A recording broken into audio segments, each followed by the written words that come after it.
Good evening, good evening, good evening. So here is a updated video showing you how to do the information for FileZilla. So when you are connecting the new thing to FileZilla, you're going to first of all open FileZilla.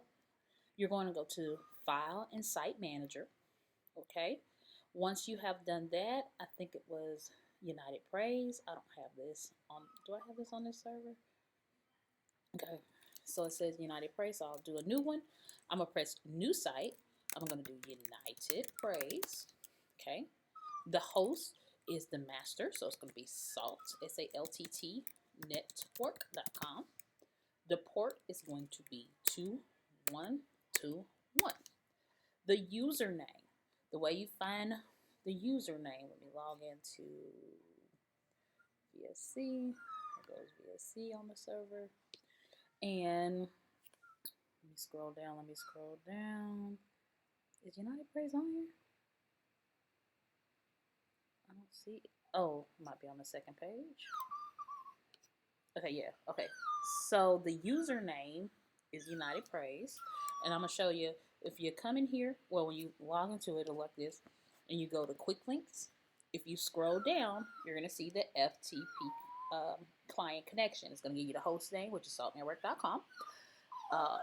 The FTP user, which is United Praise, that's the user, so you can obviously copy it, paste it over here in the user section, and then of course I'm not going to put the password necessarily on there, but if you go over here where it says administrator password, you can open that, and it's the same password that you use to log in.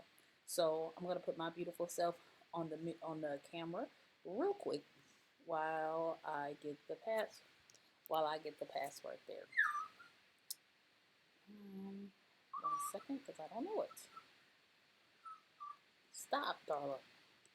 Okay, so I'm gonna go on the screen real quick, and remember, you just click that reveal button. It's gonna have the password there. I'm gonna copy and paste. I'm gonna copy that password, whatever it is.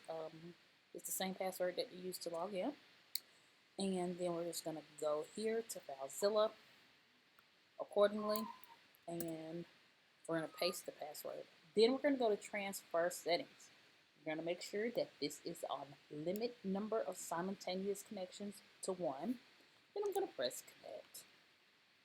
Okay, once I press connect there, it's going to open, and then of course you have your media files, or if you have any other files, whatever, you're able to go in and do that accordingly. So I hope that helped. Until next time, that's how you do the FTP. All right, have a great day.